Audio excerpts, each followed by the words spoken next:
Welcome back, everyone, to Crime in the Courtroom. John Collins here with you, and today is Tuesday, the 21st of October, 2025, and I owe everybody an apology. We are a bit behind on our podcast release schedule. I have had a tremendous amount of travel here recently that was packed in a rather short period of time, and I'll explain a little bit why that is. But I had an opportunity to go out to New Mexico to teach a strength-based leadership and teamwork workshop. I just returned from San Bernardino, California, where we did two back-to-back advanced expert witnessing workshops that went really well. I really enjoyed seeing my friends and colleagues out there in San Bernardino, and also did our government employees, government supervisors workshop down in Miami, Florida. I'm getting ready in a couple of weeks to go back to Miami to do another government supervisors workshop. So, fall for some reason has always been a busy month for me, which is totally fine. I'm really grateful to have the opportunities that I have to do the business that I do, and but most importantly, just to interact and meet with the people that I get to meet with, and to share a room with people that care about a topic as much as I do. And even if they don't care about it as much as I do when the workshop first starts, I think the way that I facilitate and the way that I try to initiate and carry on conversation by the end of the workshop, we all care about the topic. So whether it's leadership, teamwork, advanced expert witnessing, being a good government employee, a government supervisor, whatever it is, it's really all about energy and commitment, and just really sinking your teeth into material that I think is really interesting. So there's been a lot going on. The reason that I had to pack so much travel into a short period of time was because I had to make sort of a last minute adjustment to my schedule. And I'm going to share something with you that I'm very excited about. It's personal, but I just wanted to let everybody know, especially those of you, my friends and colleagues and clients out there. I'll get to that in just a second, but as always, I want to extend my very heartfelt thanks to my good friends at Promega, our season sponsor and the host of the International Symposium on Human Identification, which, as I've said before, is the largest conference in existence that's dedicated to the practice challenges and opportunities of forensic DNA testing. We have our annual symposium here just right around the corner. I'm going to be flying down to Palm Beach, Florida on Sunday, November 2nd, and going to be doing a workshop. We're going to be doing some coaching sessions. So it's a wonderful week for anybody that is working in forensic science, especially those of you that work in the practice of forensic DNA testing. I've had a great relationship with the folks at Permega for a long time, and I'm really looking forward once again to the collaborations I get to have with my friends Ray Wickenheiser, Pam Marshall, and Julie Sikorsky, which is my team, including me, our team of colleagues that we try to serve the symposium and the members of the symposium with really cutting edge new ways of thinking about leadership and teamwork. And so we're going to be doing a workshop on Thursday afternoon there at the symposium. And so we've got a lot of signups already. I think we're just over 40 now. And there's a good possibility we'll be up at 50. So if you're going to be at the symposium and you haven't signed up for our Thursday afternoon workshop yet, please do so. We would love to see you there. So again, at Promega, the outstanding team of life science experts are turning questions into discoveries each and every day. You can learn more about Promega at promega.com. And for information about our upcoming symposium in November, please visit ishinews.com. That's ISHINEWS.com. We really hope to see you there in Palm Beach, Florida. So I mentioned a moment ago about my travel schedule, and everything has gone really well.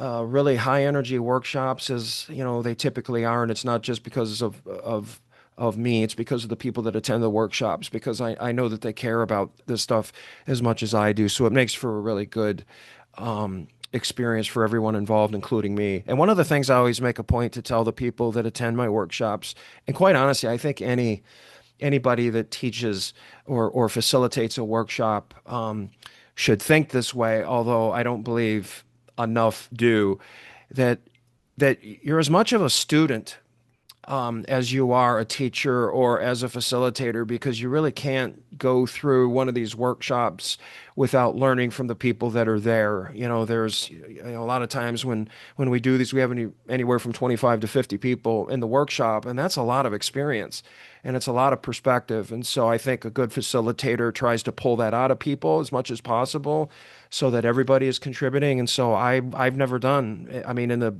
10, 12 years that I've been doing this, I've never done a workshop where I didn't learn a lot from the people that I had the opportunity to work with. And so the workshops that I've been doing this fall have certainly been no exception to that rule.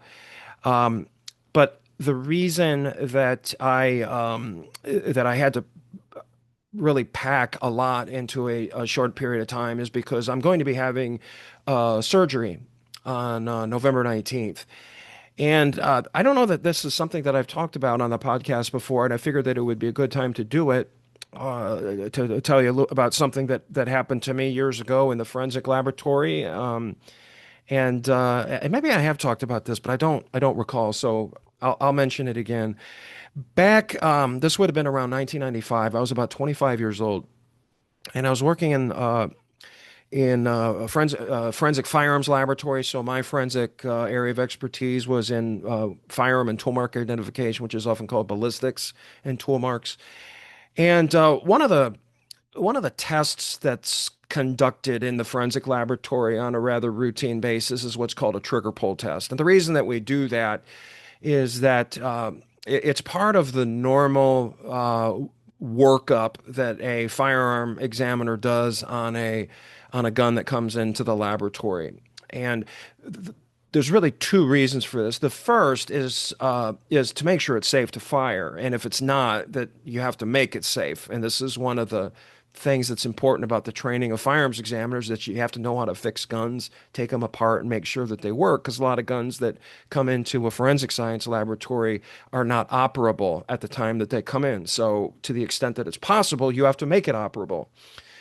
The other one of the other reasons is that if you have a shooting and you have a suspect, oftentimes what will happen is that the suspect will say that, oh, the gun just went off.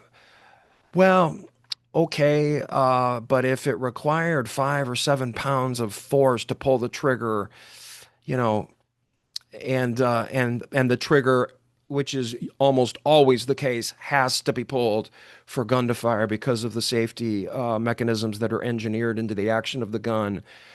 Then you leave it up to the judge or the jury to decide what the likelihood is that the gun just quote unquote went off. So on this particular day, again, I was 25 years old or so, and I was working at my workbench. My colleague was working about 5, 6 feet to my left, and doing a trigger pull test on a 12 gauge shotgun. And all of a sudden, I heard the loudest bang I have ever heard, and I went completely deaf for I would say the better part of a couple hours, with my ears just ringing horribly. And what happened was that a shotgun shell, when my colleague was doing this test, a shotgun shell got hung up in the magazine, and the gun went into battery. And so when the trigger pull gauge was put onto the trigger and the gauge was pulled, the gun discharged. And so I had just the worst ringing in my ears and diminished hearing for a couple of weeks. And so I didn't really think a lot of it. I was young, I didn't want to complain. I probably should have. I should have asked for a hearing test. Nobody offered me one, which to this day kind of irritates me. But within, I would say, a few weeks, my hearing came back to normal, and I didn't really think of it much after that. Well, fast forward to about 4 years ago. This was just after the pandemic. I went to bed on the evening of July 31st. I believe this was 2020 or 2021. 2021, I believe. And hearing normal for somebody my age. And I woke up the next morning completely deaf. I'm not exaggerating. I couldn't hear my own voice. I couldn't hear my hands clapping in front of my face. And so obviously I was panicking. I got up and I took a shower because I was going to take myself to the emergency room or call my, I couldn't call my doctor because I couldn't hear anything. I couldn't make a phone call. So I was trying to figure out what to do. And what I noticed was, is that after taking a shower and, kind of getting, just kind of getting on with my day and that I slowly got just a little bit of hearing back, but I never got more than maybe about 20% of my hearing back to this day. And so I've been struggling for the last 4 years with severe hearing loss, and I have special hearing aids that I've been using just to try to keep me functional. When I teach my workshops, I have a special microphone that I use and some special settings on my hearing aids to try to hear people, but it's really a struggle. And it was getting to the point where even with the technologies, it was hard to hear the students in my workshops ask me questions. Now, there's ways to get around that, but I'm a little bit of a perfectionist when it comes to the way that I facilitate. And and so I've decided that, and with the help of my doctor and my insurance company, because I had to qualify for this, that I'm going to be getting a cochlear implant, surgically implant or placed in my right ear.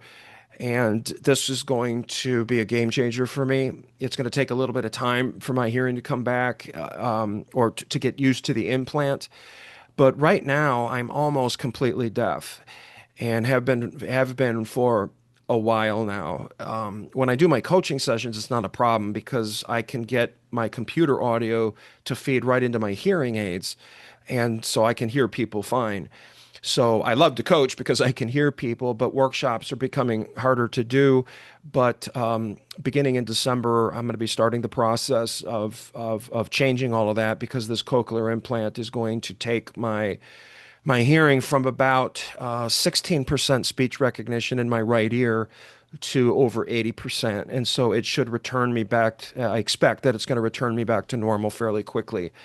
And um, and I'm really looking forward to that. So with the surgery coming up, I had to make some of these last minute changes to my schedule. And so it's been a very, very busy fall, but it's been a very, very rewarding fall, and I'm looking forward to the surgery. And I'll keep you updated on that because I find it very interesting, and I'm very grateful that that I even have this as an option, that this technology exists. Because if it didn't, I would have to do something else for a living. Um, but but thanks to that technology, I'm going to have hearing. And one of the things that I really hope that I'm going to be able to do is actually hear music because I haven't been able to hear or enjoy music for about 4 years now, which has been very, very difficult, as you can probably imagine. So I will keep you posted on that. That's going to be in November, just before Thanksgiving, and I'll still be working as I recover through December, but on a limited schedule. I'll be doing coaching sessions, but I won't be doing any workshops until January, after I have the surgery in November. So. Speaking of coaching, the subject that I wanted to talk with you about today is very, very important to me. It's something that comes up a lot in my leadership workshops, particularly my strength-based leadership and teamwork course that I do on site. So this is a workshop that I do. I don't have this as an online offering. It's not really feasible as far as I can tell to do this online, or I should say on demand online. I can do it online from a distance, but it's something that you need to interact directly with the workshop attendees. And the subject is coaching in tandem with promotions to higher responsibility and the importance of this. And I want to make a special mention of the importance of and the potential value of good professional coaching for police officers, sworn police professionals that go into management for the very first time, and certainly as they get promoted into positions of higher responsibility. and how this is absolutely critical to the development of police commanders who can adopt a people-centered approach to managing and a people-centered approach to leading a team, setting a vision, planning a strategy, earning trust, earning respect, earning admiration. And, having, as many of you have, because I know we have a lot of people that listen to this podcast that work in law enforcement agencies and maybe even our police officers. I've had the opportunity for over 30 years to witness sworn officers become promoted for the first time. So usually the first promotion is to the position of sergeant. And what we find is that in the position or in the promotion to the sergeant position, it's not quite as traumatic for the officer as it is to the promotion to lieutenant and above. And the reason is because a lot of times at the sergeant level, the officers are still on the ground. They're still out in the field a lot with their troops, with their teams. And so they don't feel like they've been isolated or extracted out from their brothers and sisters that they've been working with for so long, right? So people go into policing. They go through the police academy or maybe a state troopers academy, and they do it because they want to get out and work and patrol in the communities, maintain public safety, respond to complaints, whatever it may be. The list is long. And so when you do that for a couple of years, at least a couple of years, you really start to enjoy a level of closeness and camaraderie with your fellow officers. And hopefully, in many cases, you develop a sense of closeness with the community that you're serving, and the community members will start to get to know you. And so there's an emotional attachment that happens in policing where police officers become attached to each other, they become attached to their communities, and also, and I would put this at the top of the list, they become attached to the sense of relevance that they feel in playing such an important role in the communities that they serve and being able to do so in collaboration and in partnership with their fellow, as I said, it's a very fraternal profession, the work that they get to do with their brothers and sisters in the field. So what happens is that, and I've talked to police officers that I know really, really well about this because they know I coach and they know that I work with people in law enforcement, as well as forensic science and some other professions, but they know that I've coached sworn commanders, I've coached police chiefs. And one of the things that I have heard them tell me, and I've explored this enough to know that it's true, is that one of the most traumatic things to happen to a police officer during their law enforcement career is to be promoted into a position of management, but especially to be promoted to the position of lieutenant and then above. And the reason is because they lose their sense of orientation. Their identity as a person and a professional is so closely tied to the work that they were doing in the field and to the bonds that they have with their fellow officers that all of a sudden they feel completely lost, right? They've earned this promotion, hopefully justifiably so. They've earned the promotion, they've got these new responsibilities, but there is an unmistakable period of grieving that takes place for many of these officers. And I don't think that we give them the kind of support and encouragement they need. And the reason for that, which is something that I talk about a lot in my workshops, is because law enforcement agencies are so hierarchical in nature. They are not really designed or wired to extend compassion to people. When you have hierarchies, competition within the hierarchy tends to be prioritized over mutual compassion or support, especially when it's needed the most. So it would be not entirely honest for me to say that law enforcement commanders, when they hit that lieutenant level and above, and this can also, I suppose, occur at the sergeant level too. Um, there is training and education that is given to them. It's not like they are promoted into a position of leadership and then they just it's like sink or swim. Don't break anything, do no harm, and just good luck. And sometimes that is the case, but there is training that is provided to law enforcement officers when they get promoted. However, the complaint that I have, and I use the complaint kind of loosely. I'm not exactly sure if that's the right word. Maybe the better word would be the opportunity that is being lost. That's probably the better way to say that. The opportunity that is being wasted when sworn officers begin their sworn command careers is that the training that they receive tends to fall under a category of what's called staff and command. There are these staff and command workshops, schools, academies that law enforcement officers can go into once they are promoted. Okay. And I'm not trying to suggest, and I'm not suggesting that there's nothing good about this.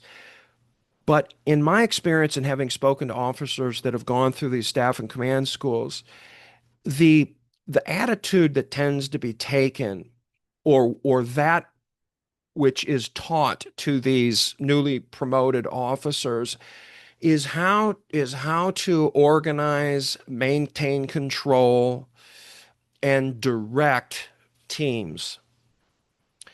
Okay, so it's sort of like it's an outward directed manifestation of managerial energy. In other words, I'm a new law enforcement commander, and I am going to learn how to keep my team under control, how to give them instructions, how to tell them what to do, right? So again, it's control based. The lost opportunity is that, and I know this as certain as I am sitting here speaking with you in my office. By the way, I'm not in my normal studio today because I'm talking about coaching. I wanted you to see where I'm typically sitting when I coach my clients, and this is what they look at. This is my real office. Behind me, it's not a green screen. Um, but when I meet with people that, or when I think about the law enforcement experience of going from being a sworn officer in service to a community, working in the field, and then becoming promoted, the part that is missing, and like I said a moment ago, as certain as I am sitting here talking with you, the most important lessons that have to be learned before you ever start to get into any kind of staff and command stuff or training is that you want to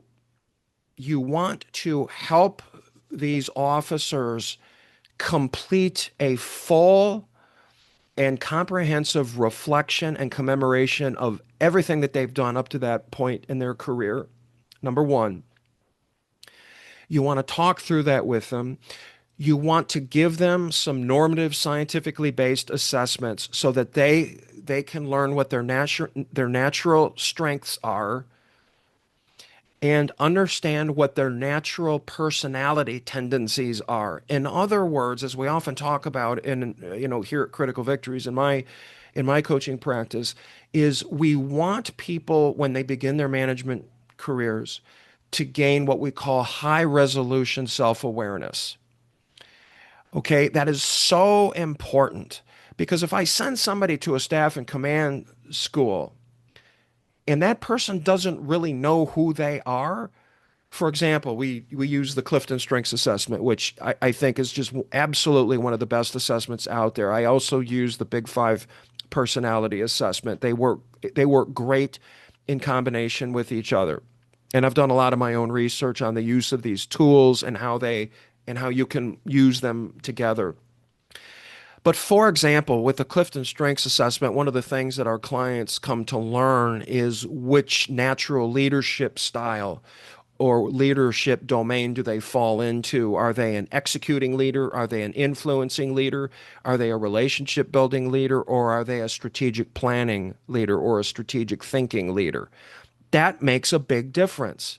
Okay, so the educational experience or training that you give to a sworn officer needs to take this into account, or at the very least, the officer that's going through the training has to know this about herself or himself and filter all of the information through that self-awareness. But if you don't know who you are and you don't know what your tendencies are, you don't know what your natural personality tendencies are, then you don't have the ability to take that educational information and organize it within your own mind in a way that's going to allow you to navigate the most complicated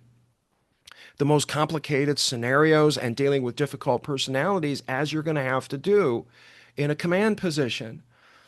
And so to all of my law enforcement colleagues and friends out there and clients, high resolution self awareness has to be the number one priority when somebody first goes into a managerial position, especially when they hit the lieutenant level and above. I've sort of found that the age of 24 or 25 is the age at which you can start giving these assessments and have them be pretty accurate. Some of the science seems to show that if you do it earlier than that, the brain is still developing. But once we hit about the age of 24, 25, I think that you can give these assessments and you can get some really good results. And then we have a series of reflection exercises, and then a four coaching session program that we put our people through to achieve this high resolution self-awareness.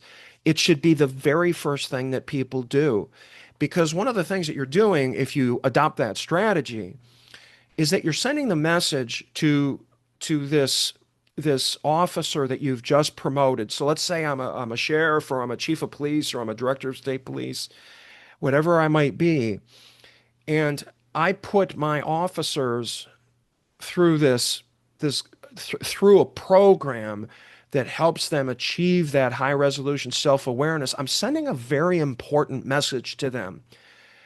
The message that I'm sending to them is that the number one person that you have to learn to control is you.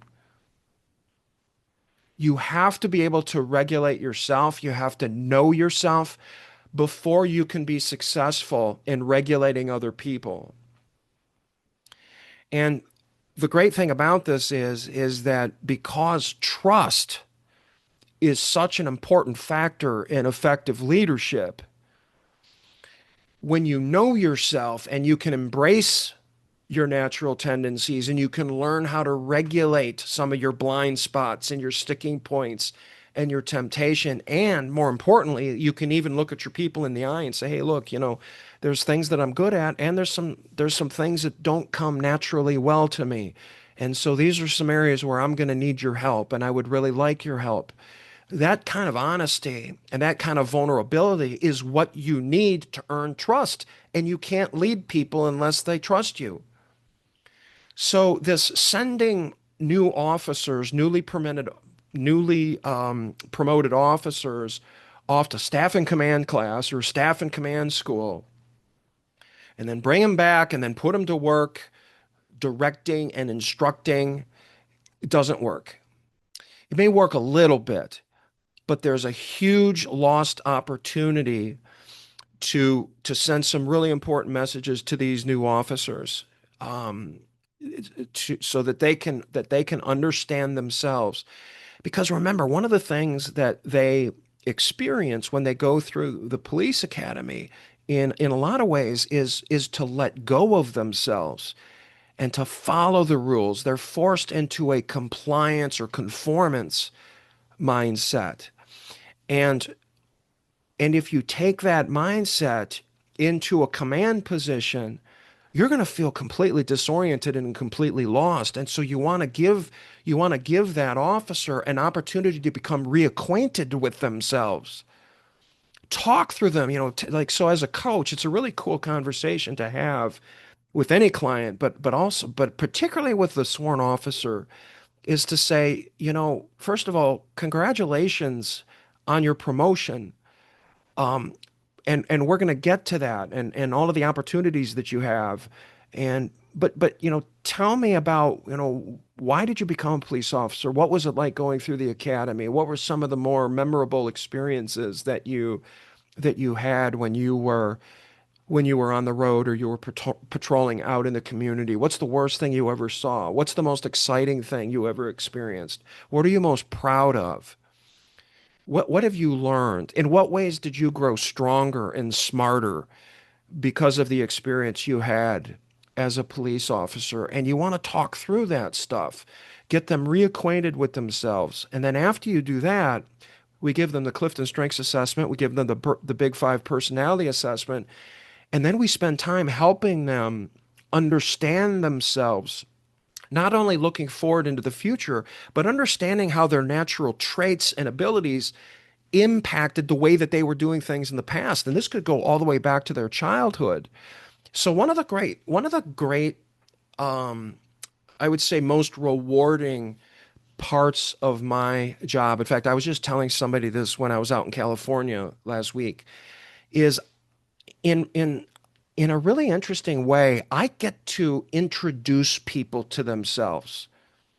That's a really cool thing to be able to do, especially in a moment of time where they are about to take on an entirely new set of responsibilities. They're not out in the cruisers anymore. They're not out in the community. They're spending a lot more time in an office, back at headquarters, dealing with internal office politics. And and by the way, if you can get an entire command structure whose promotional and managerial experience involved this high resolution self-awareness, oh my gosh, you're going to have such a much more encouraging and empowering culture than you would be if you simply resort to sort of the mindless hierarchical jockeying for position that plagues a lot of law enforcement agencies these days. So I give, for those of you that are interested, so you may be in a command position in a police department, and I know we have a lot of forensic personnel, and we have other. I know we've got journalists that listen and watch the podcast, and lawyers. So my coaching practice is essentially, um, it's the same, at least the introductory part when they first come into my practice through the 4 session program and the taking of the assessments. So what we call the high resolution self-awareness program. It's the onboarding into my practice.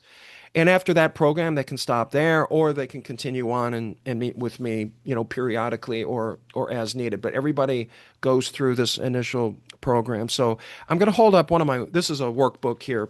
So for those of you that are watching this on YouTube, you can see this. Those of you that are listening to the podcast, I'm holding up a little workbook here. This is my crime lab coaching workbook for forensic science professionals.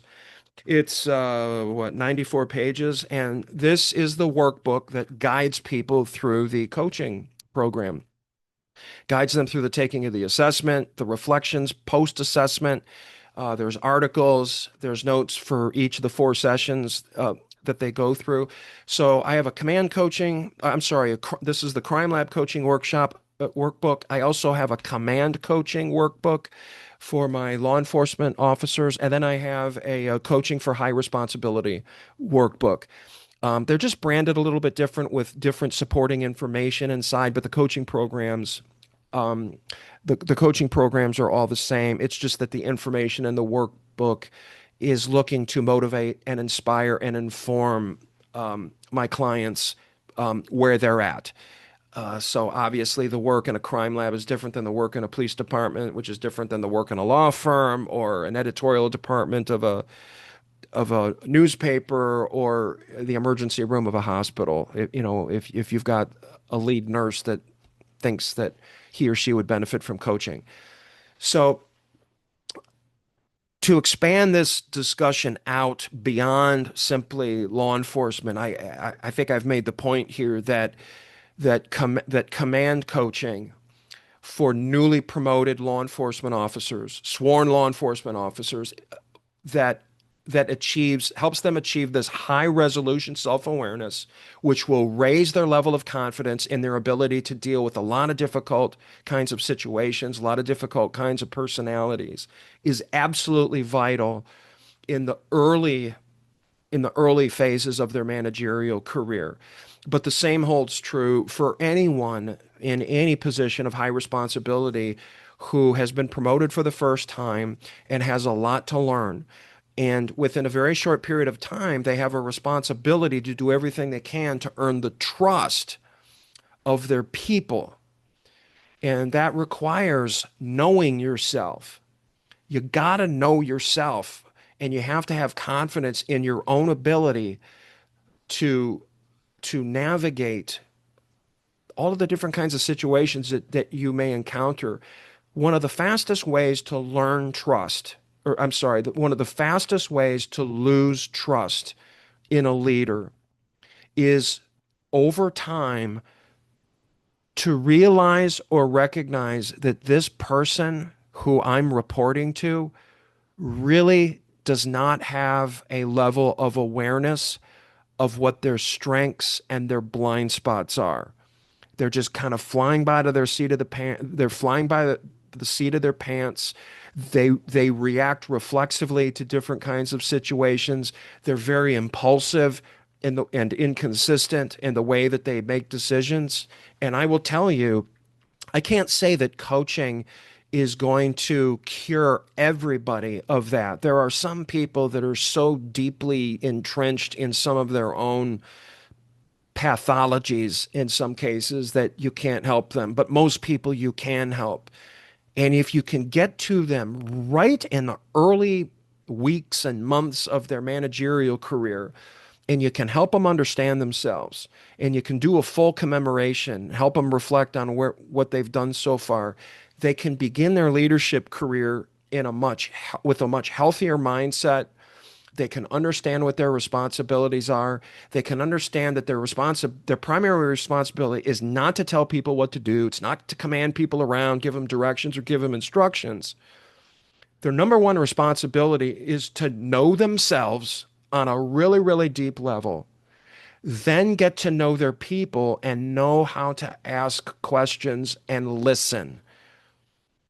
Learn, because think about this, it kind of makes sense. If I prioritize as a manager my own self-awareness and understanding what my own strengths and personality traits are, and understanding also the flip side of the coin that we all have, which is our individual blind spots, our sticking points, the temptations that we're vulnerable to, and if we really embrace those and understand that everybody has those, then I'm more likely to understand that the people that I'm leading have them too. And I'm going to want to make an effort to know them. I want to know what their strengths are. I want to know what their blind spots are. And then I want to be able to support them and encourage them to manage themselves to the best of their ability so that they can be successful. This staff and command philosophy drives me crazy. I think you can probably tell. What we're trying to achieve through this coaching is a people-centered, people-oriented approach to creating the conditions where people can be at their best. But you got to begin by creating the conditions where the leader, the manager, can be at her or his best. Because until you do that, it's going to be a losing cause. And then if you have a manager, a newly promoted manager that starts getting right into their responsibilities and they don't really know themselves, they don't know their tendencies, they've never had to explore that with anybody in any depth, the chance that that manager is going to drive their people crazy and is going to lose the respect and trust of their people goes up considerably. So this is really, really serious stuff that we're talking about, and it's why coaching is so important to me and has been for such a long time because I have suffered at the hands of managers that did not understand themselves and did not know how to earn and retain people's trust and respect.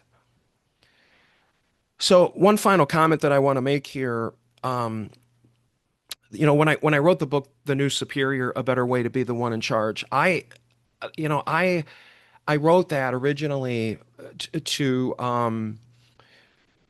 give to my clients. I give a copy of the book, I sign it, and I send it to them. Everybody that goes through my coaching program. I intentionally did not really market that book because it wasn't my intention to market it. I wanted to give it to people. But and this happened in California. A gentleman came up to me and says, "Man," he says, I read The New Superior and I was just blown away because everything that you wrote explains some of the things that we're saying, that were, that I've seen over the course of my career, particularly with regards to law enforcement officers and positions of command. So the new superior will give you some insight into how my coaching program is designed and the philosophy behind it. But as many of you that have gone through particularly strength-based leadership and teamwork, that workshop, you have heard me say a number of times, and you've read this if you've read The New Superior, is that as a law enforcement agency or as any organization, you are a hierarchy. That's what an organization is. It's an organization or an arrangement of individuals in tiers of ability, expertise, authority, and decision-making power.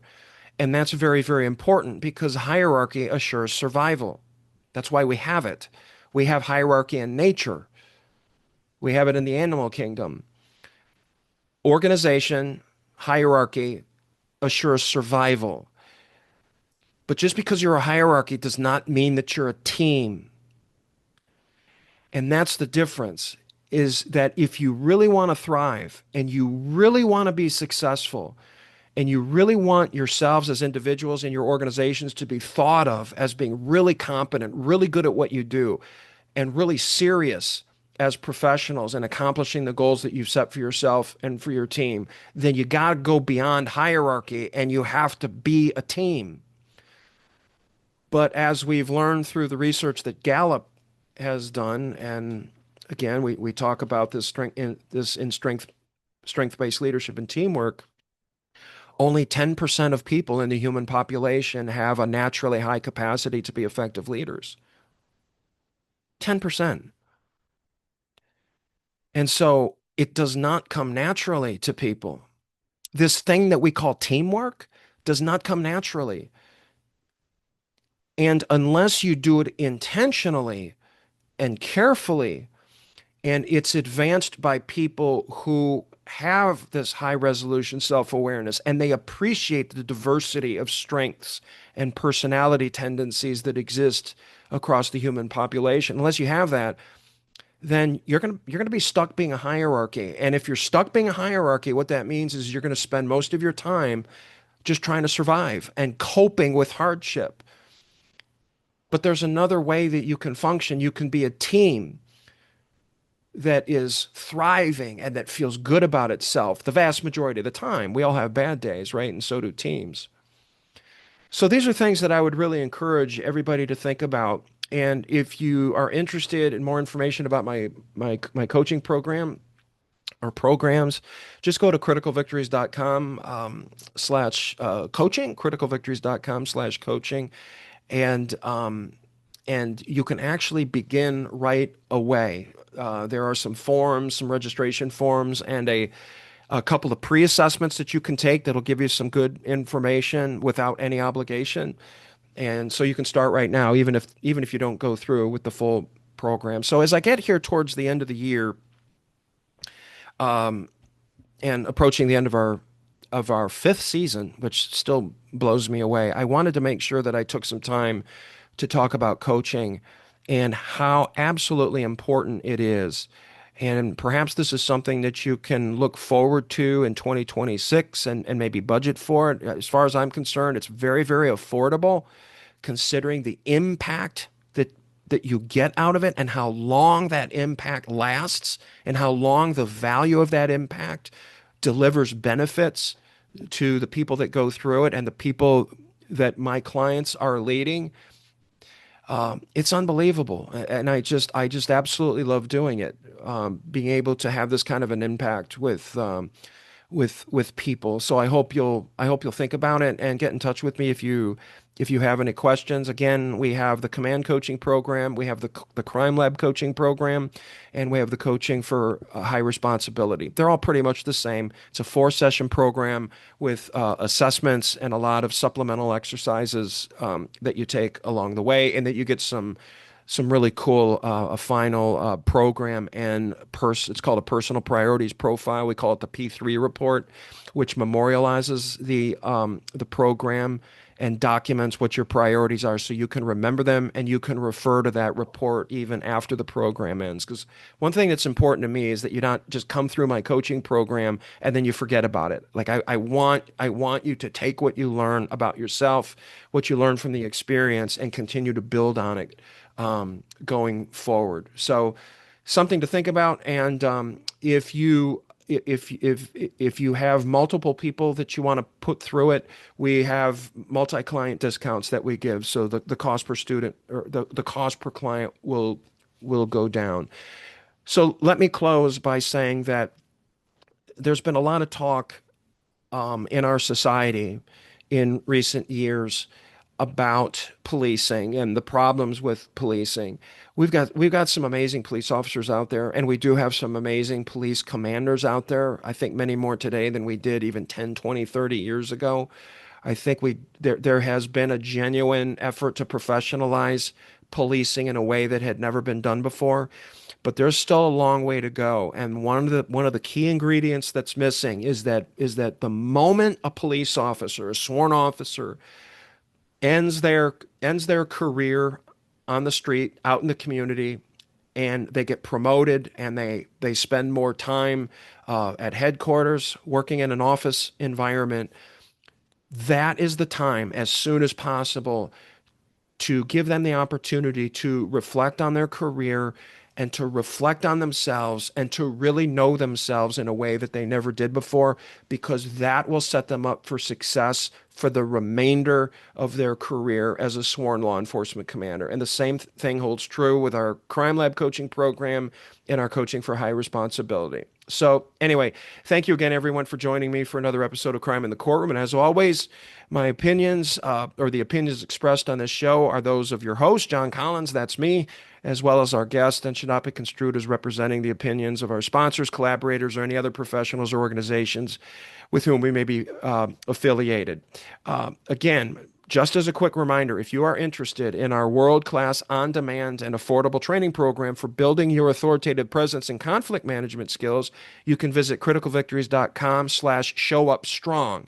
And if you are, as I said, a police commander, a forensic scientist, or a forensic laboratory administrator, or a professional in a high responsibility occupation looking for a powerful but convenient way to achieve the high resolution self-awareness necessary to be at your best, even when everything is on the line, please do go check out my coaching page at criticalvictories.com/coaching. That's criticalvictories.com/coaching. And you can start the process, as I said, without any obligation.